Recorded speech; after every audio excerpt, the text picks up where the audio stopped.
कभी कभी ईश्वर हमारी पूजा नहीं, हमारा हृदय परखते हैं।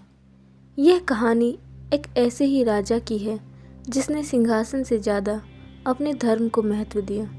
यह कहानी है राजा हरिदत्त की। हिमालय की तराई में एक सुंदर राज्य था, सत्यपुर। हरे भरे खेत, बहती नदियाँ और संतुष्ट प्रजा। इस राज्य के राजा थे राजा हरिदत्त। हर सुबह सूर्य निकलने से पहले वे उठते, स्नान करते और भगवान विष्णु के सामने हाथ जोड़कर कहते, हे प्रभु, यह राज्य मेरा नहीं, मैं तो केवल आपका सेवक हूँ। राजा का यही विश्वास राज्य की असली ताकत था। पर समय सदा एक सा नहीं रहता। एक वर्ष बादल नहीं आए, धरती फटने लगी, कुएं सूख गए, फसलें जल गई। भूख ने सत्यपुर का दरवाजा खटखटाया। मंत्रीगण चिंतित होकर बोले, महाराज, राजकोष खाली हो रहा है, सहायता समिति करनी होगी।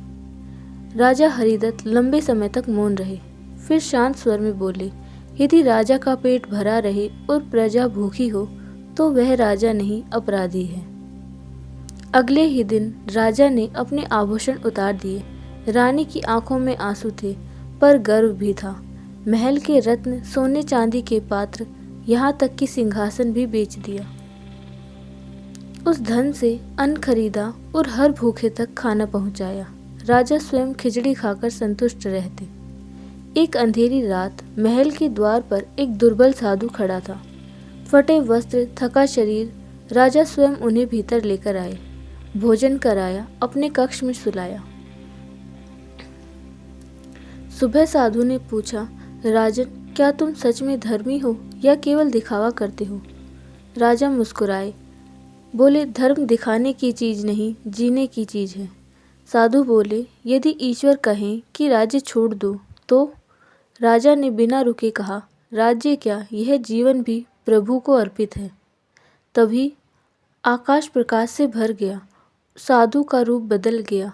वे स्वयं भगवान विष्णु थे। भगवान बोले, राजा हरिदत्त, तुमने सच्चा धर्म निभाया है। जो दूसरों के लिए जीता है वही मेरा भक्त है। तुरंत घने बादल छा गए, मूसलाधार वर्षा होने लगी और धरती फिर से जी उठी। राजा हरिदत्त ने कभी स्वयं को महान नहीं कहा। वे बस यही कहते थे, धर्म मंदिर में नहीं, भूखों को भोजन देने में है।